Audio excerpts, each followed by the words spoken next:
Adventure on Klee Island.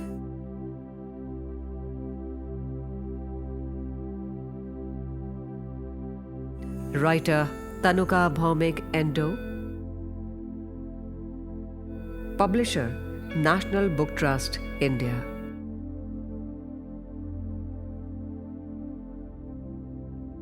Story: The Trip. Lisha walked out of the time cell.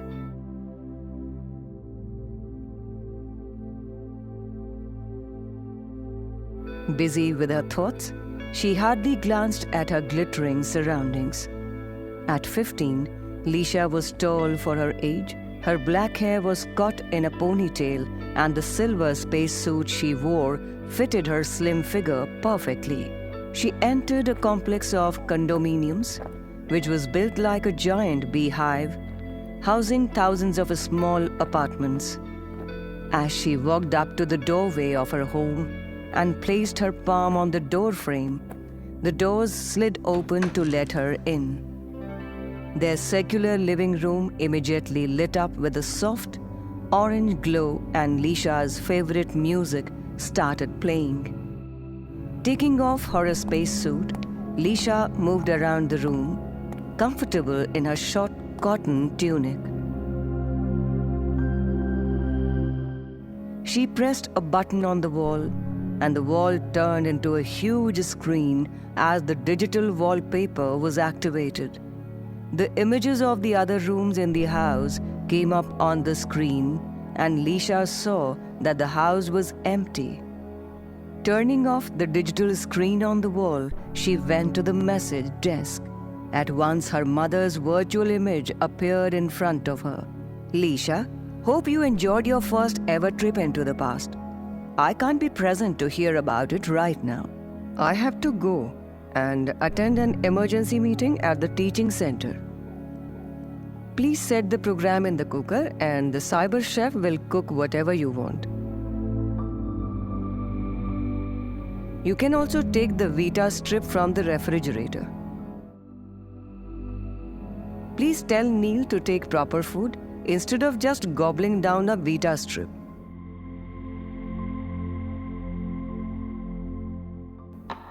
Lisha laughed at her mother's message but was disappointed at the same time. Oh, well, I suppose expecting Ma to be around to hear my stories was hoping for too much, she thought as she flopped onto the floor of the living room. The room was furnished with a few low couches, and the floor was covered with a cool mat. On three sides of the room, the walls glowed with a soft light, and the wall on the far side was almost entirely covered with a vivid seascape. A ship sailed atop a raging sea, caught in a storm. A few dark specks were visible over the crashing waves that dominated the painting. Lisha got to her feet and slowly walked over to the big painting. She knew it to be an antique, painted long ago by some ancestor of one of her parents.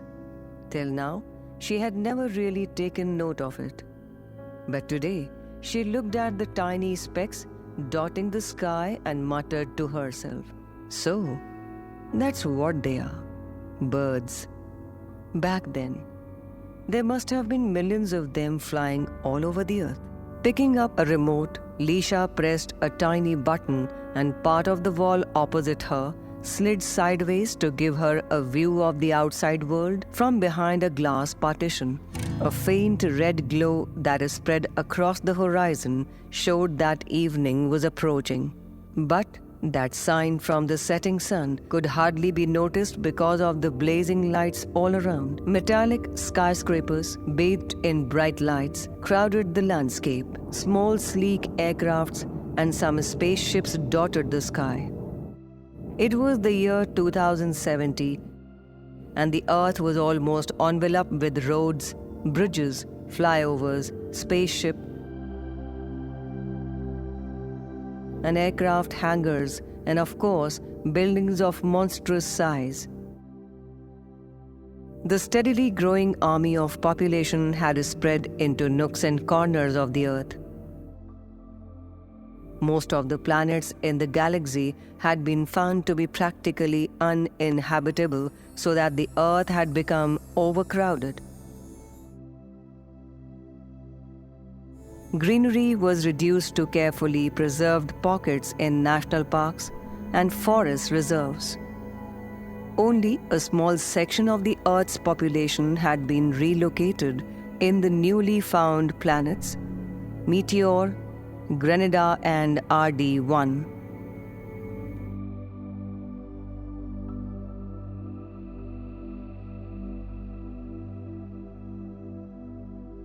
Gazing at the harsh metallic glitter outside, Leisha was lost in thought when suddenly the living room door slid open once again, and her younger brother Neil strode into the room, bringing with him a burst of energy.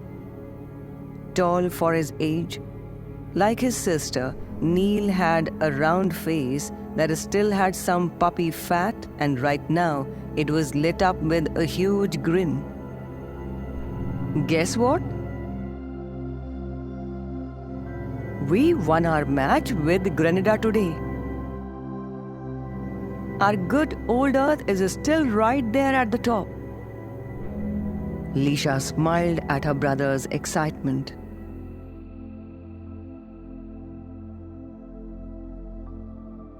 That's great. But wait till you hear my news. Oh, how was your big day today? How did you like the time travel? There was more than a little envy in Neil's voice, since he, at 13, had to wait for 2 more years and pass quite a few tough fitness tests before he could be eligible for time travel. It was wonderful, Neil. I was just waiting for you to come home so I could tell you all about it, Leisha said excitedly. So here I am. Just shoot. Well, first I had to report to the control tower from where the time cell takes off. It's really sleek, something like a capsule. All blue fiberglass shaped little like a bigger edition of the earlier nutrition capsules.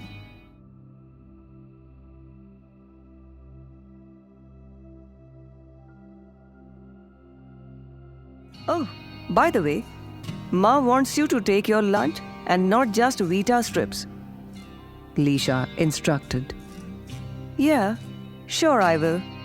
But move on with what happened next, said Neil impatiently.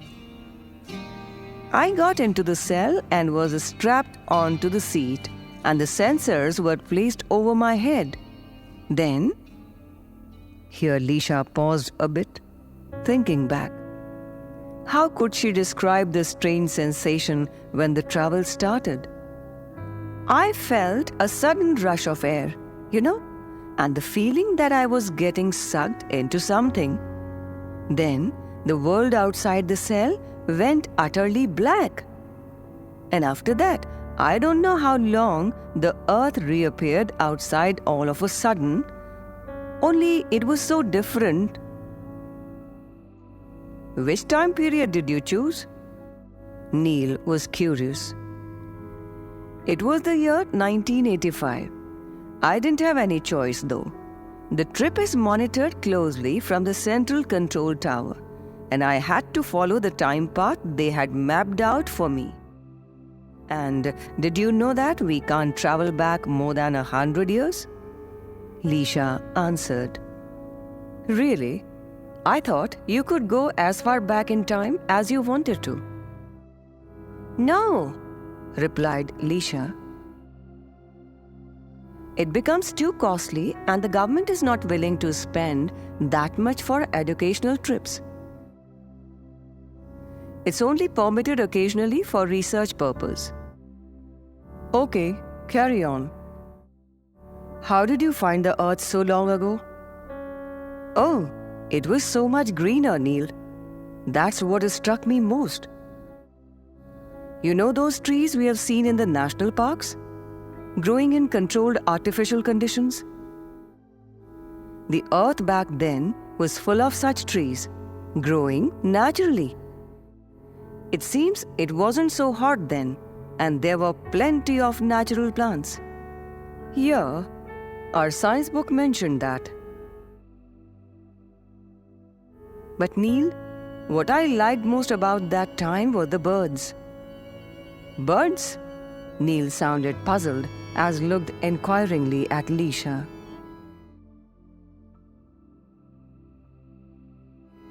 You know those winged creatures, something like very small aeroplanes? Remember, we have seen them at the zoo and national parks, a few surviving species. Yes, of course, I remember now, cried Neil. Those birds were all over the earth back then. Perched on the trees, flying here and there.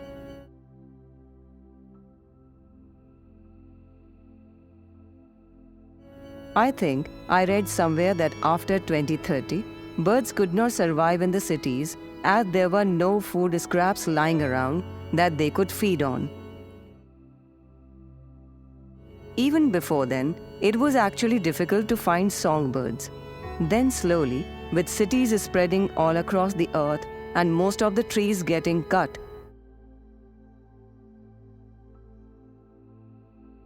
the environment also got too hot for them. Many species became extinct. Now, there are only a few species in the zoo, kept in an artificially controlled atmosphere.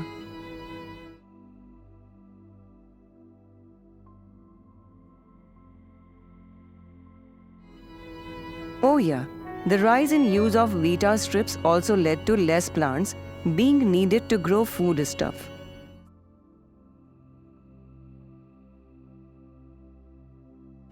Since factories could take care of that. Anyhow, sounds like you had an exciting trip. But hey, what about the people? What did they look like?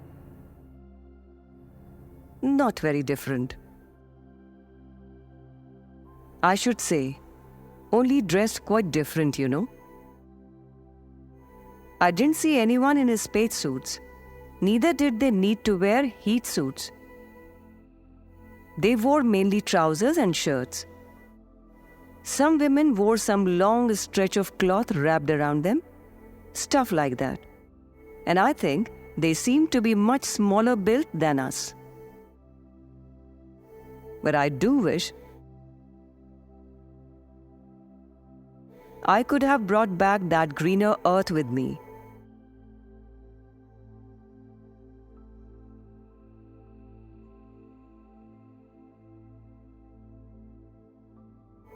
It was much nicer than the mechanical monster we have right now.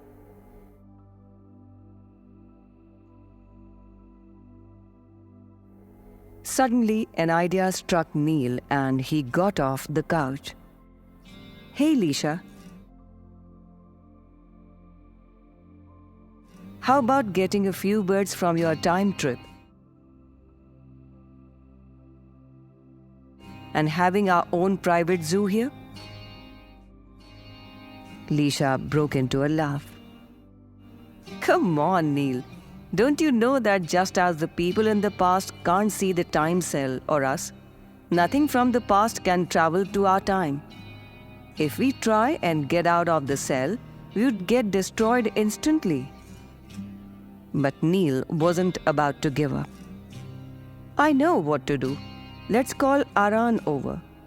He's full of ideas. He'll suggest something.